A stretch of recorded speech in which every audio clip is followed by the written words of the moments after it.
Hai semuanya, ketemu lagi bareng Mihu di sini. Oh iya, kali ini Mihu akan membawakan alur cerita dari film Donghua yang berjudul Battle Through the Heaven. Mihu mengingatkan sekali lagi ya bahwa konten ini full spoiler. Mari siapkan cemilannya dan mari kita mulai alur ceritanya. Melanjutkan dari kisah sebelumnya.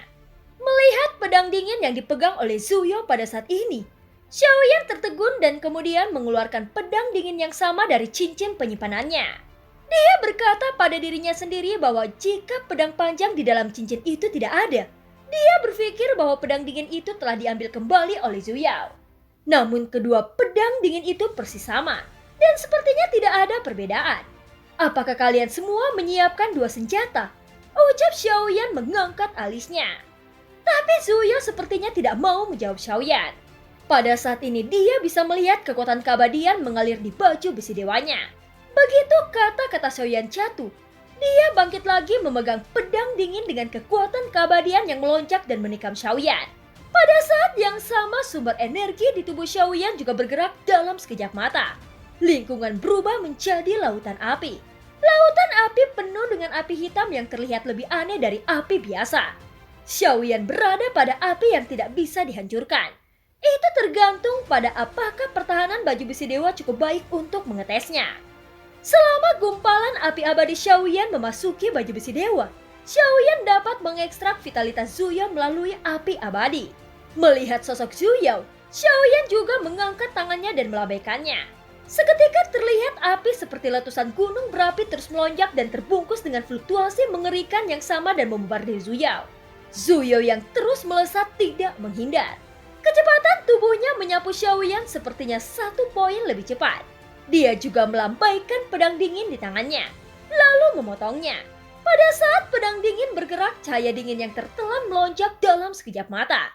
Berubah menjadi roh pedang 100 watt membombardir gelombang api yang dipicu oleh Xiaoyan. Bom, bom, bom! Dengan suara keras, roh pedang langsung mengalahkan gelombang api Xiaoyan. Tetapi Xiaoyan tidak berhenti dan terus melambaikan tangannya di sisi yang berlawanan.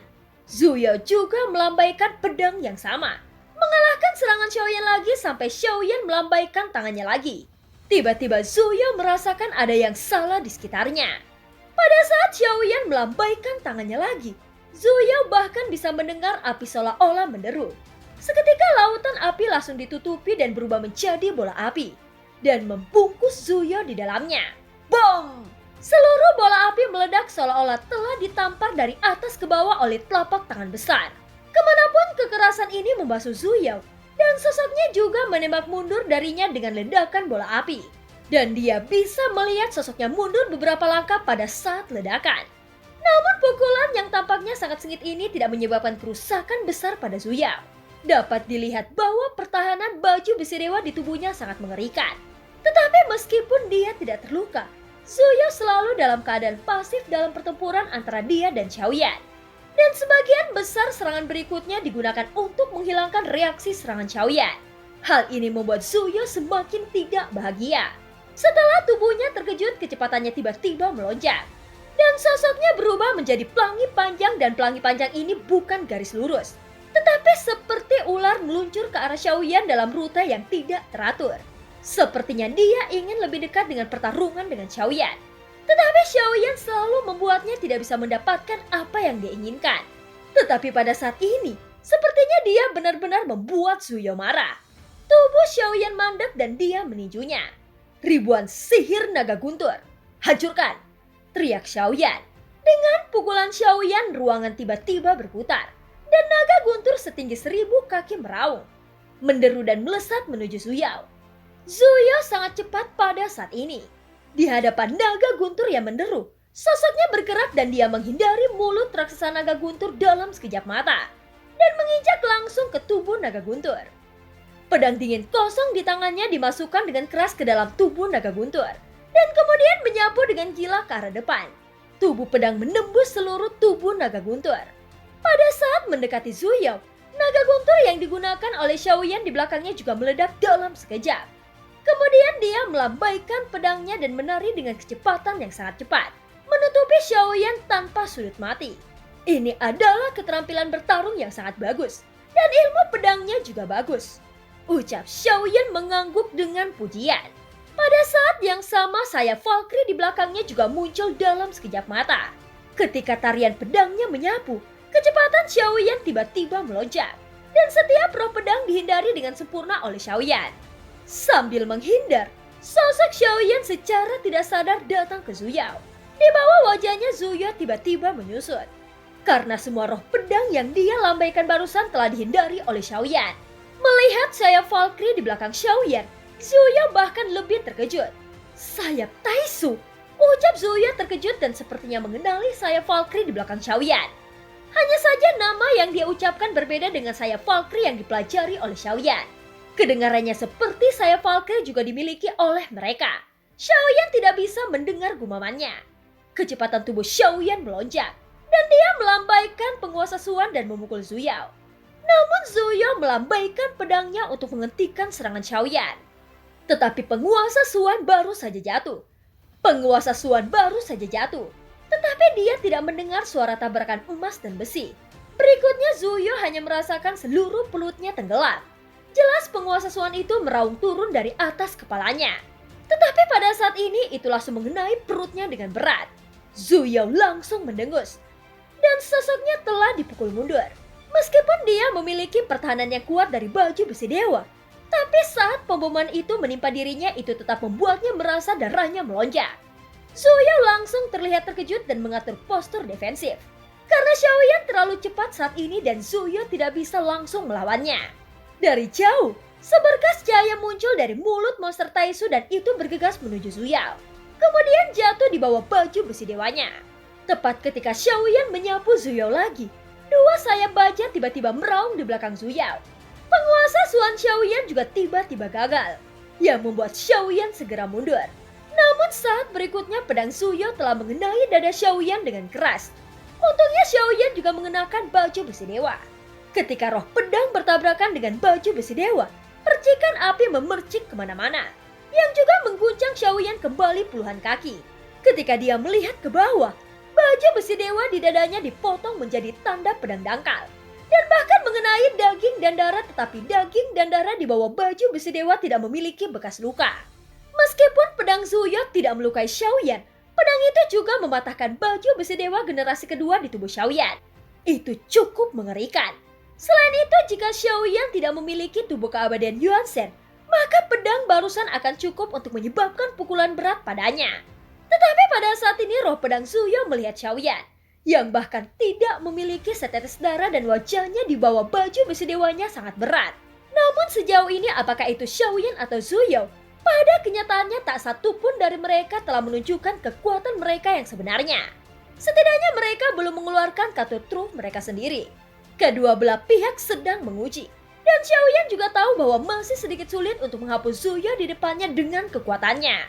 Baju besi dewa milik Zuyao sangat kuat dalam hal pertahanan. Selain itu, Zuyao dan Xiaoyan belum menggunakan banyak kekuatan keabadian sampai sekarang. Tentu saja mereka sedikit tidak sabar untuk menyerangnya sekarang.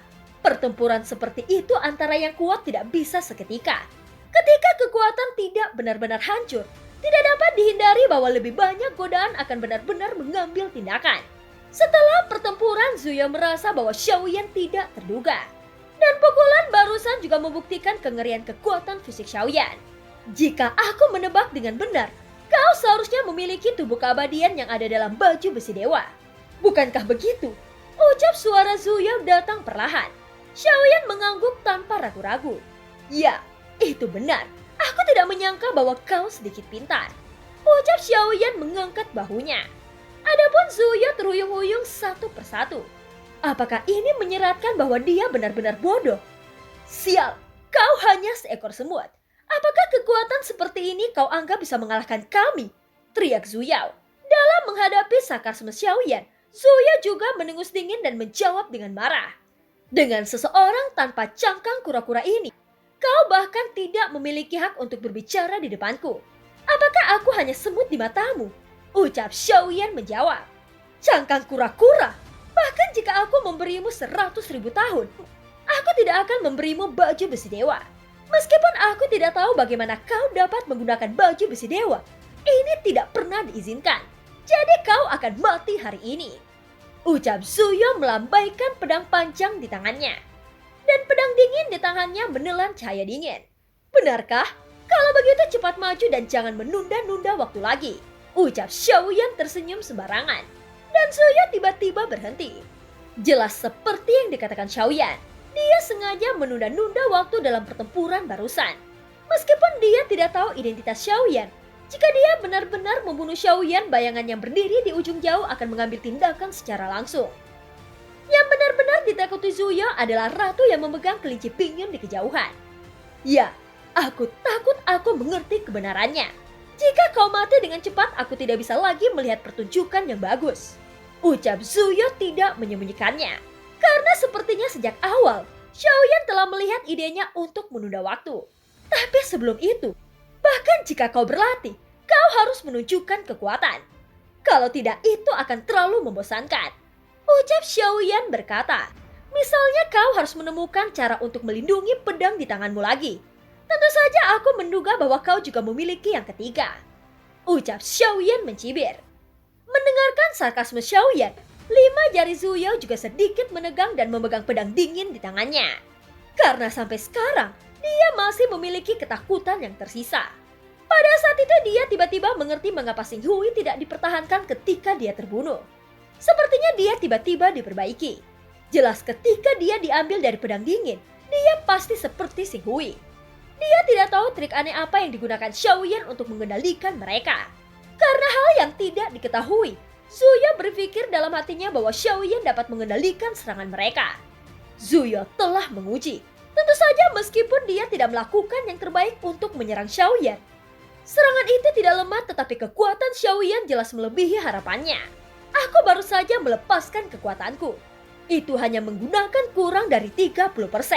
Dan sekarang waktunya hampir tepat. Setelah menyelesaikanmu, maka lelucon ini akan berakhir. Ucap Zuyo perlahan membuka mulutnya dan terlihat baju besi di tubuhnya memancarkan momentum yang kuat. Di belakangnya juga muncul sayap yang sangat mirip dengan sayap Valkyrie milik Xiaoyan. Itu bersinar dengan kilau logam. Dan pada saat sayap mengembun, kecepatan serang Zuyo juga melonjak tajam. Pedang dingin di tangannya menarik cahaya dingin di kehampaan dan sekali lagi menikam Xiaoyan. Dong! Pedang jatuh dan kekuatan keabadian yang terkandung beberapa kali lebih banyak dari sebelumnya. Dan kekuatan itu langsung melonjak. Xiaoyan tidak berani ceroboh. Matanya langsung mengembun dan doki serta darah di tubuhnya pecah. Kekuatan kuat dari tubuh keabadian membuat Xiaoyan tidak memiliki serangan ekstra tenaga mewah. Seketika dia mengangkat tangannya. Dengan kekuatan, ada semburan raungan rendah dari kehampaan. Yang menunjukkan bahwa tangan yang dilambaikan oleh Xiaoyan juga memiliki kekuatan destruktif yang sangat mengerikan. Keduanya langsung bertabrakan dengan momentum guntur. Dalam sekejap kedua, sosok itu memantul dan Xiaoyan tidak terkecuali.